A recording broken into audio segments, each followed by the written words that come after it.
House Democrats ask Devin Nunes to recuse himself from Russia inquiry.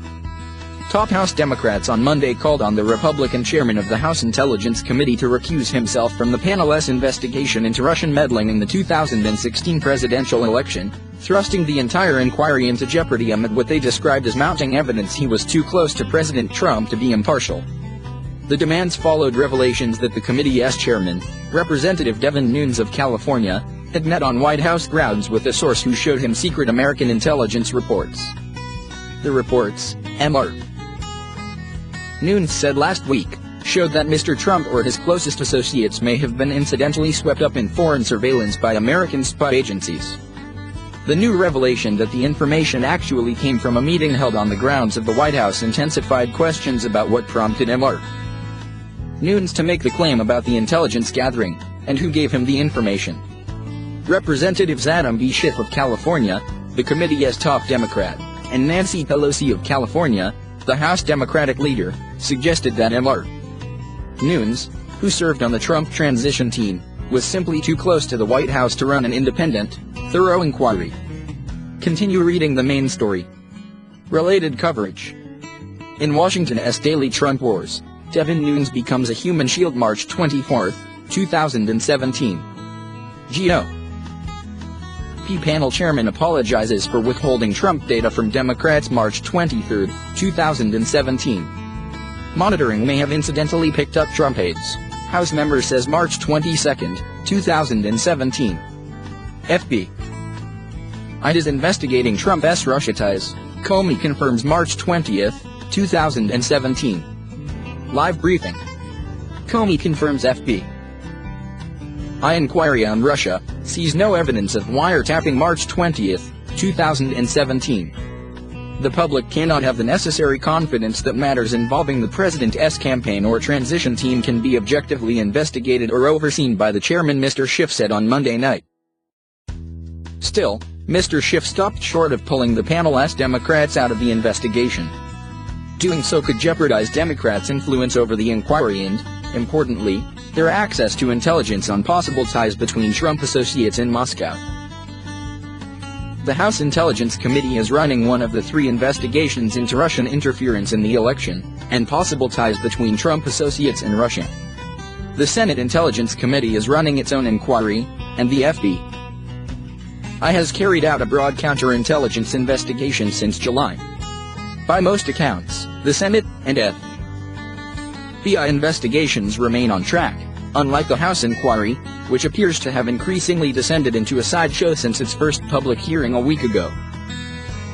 That was when James B. Coney, the director of the FBI, publicly disclosed the Bureau's investigation for the first time. Days later, Mr.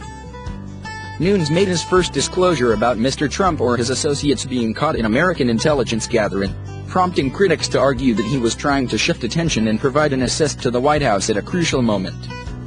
The revelation that Mr.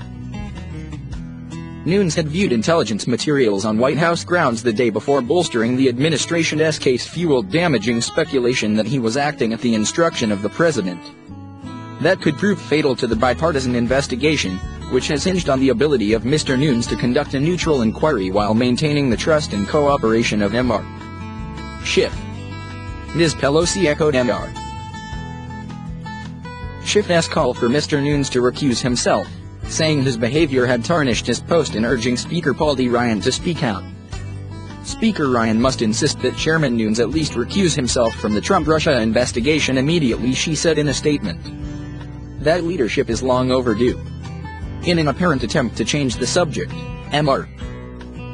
Trump on Monday night questioned why the House Intelligence Committee is not looking into connections between Hillary Clinton and Russian officials. A few minutes later, he posted a second message on Twitter, concluding, "Trump-Russia story is a hoax." The spokesman for Mr. Nunes, Jack Langer, said the congressman met with his source at the White House because he needed access to a secure location where people with security clearances can legally view classified information. But such facilities can also be found in the Capitol building, and at other locations across Washington.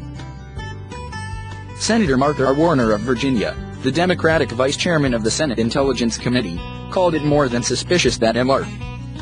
Nunes went to the White House complex, pointing out that he would have to be escorted while there. Who is he meeting with? Mr. Warner said in an interview with NBC. Was it a source or somebody from the administration? Mr. Leonard did not address those concerns on Monday. In a brief statement, he said, Chairman Nunes met with his source at the White House grounds in order to have proximity to a secure location where he could view the information provided by the source. He added, the chairman is extremely concerned by the possible improper unmasking of names of U.S. citizens, and he began looking into this issue even before President Trump tweeted his assertion that the Trump Tower had been wiretapped. Sean Spicer, the White House press secretary, said on Monday that White House officials had no previous knowledge of Mr. Nunes' visit to the White House grounds, saying the only information he had came from public reports. He also said officials were not concerned about the prospect that someone within the executive branch had leaked classified information to Mr. Nunes. Senator Chuck Schumer of New York, the Democratic leader, accused Mr. Nunes of weakening not only the committee's tradition of bipartisanship but also Congress itself. He asked Mr. Ryan to replace Mr. Nunes. He has not been cooperating like someone who is interested in getting to the unvarnished truth, Mr. Schumer said. Acknowledging that the incidental collection from surveillance appeared to be legal, Mr. Nunes last week said his concerns surrounded additional names that may have been improperly unmasked. Normally, intelligence agencies mask the identities of American citizens who are incidentally present in intercepted communications. Mr. Schiff said that Mr. Nunes also worried that anyone viewing the distributed reports could decipher whom they were discussing even though the names were masked. Mr. Nunes repeatedly declined to offer any details about the source of what he characterized as dozens of classified intelligence reports, which Mr. Schiff accused him of viewing in a dead-of-night excursion. Mr. Nunes said only that the information had come to him after the committee's public hearing on Monday. On Friday, Mr. Nunes declined to say whether that information had come from the White House. You can ask me every single name that exists on the planet, and I am still not going to tell you who our sources are, he told reporters. Mr. Nunes then defended his decision to bypass Mr. Schiff and go to the White House, saying he felt a duty to tell Mr. Trump because of Democrats' relentless political attacks. If we would have crossed paths in the hall, maybe I would have said something to him, Mr. Nunes said in an interview. But what I was trying to do was get to the president as quick as possible. At that point, Mr. Trump seized on the information, saying he felt somewhat vindicated in his wiretapping claim against former President Barack Obama, debunked by the FBI director and the director of the National Security Agency, as well as the heads of the Senate and House investigations, including Mr. Nunes.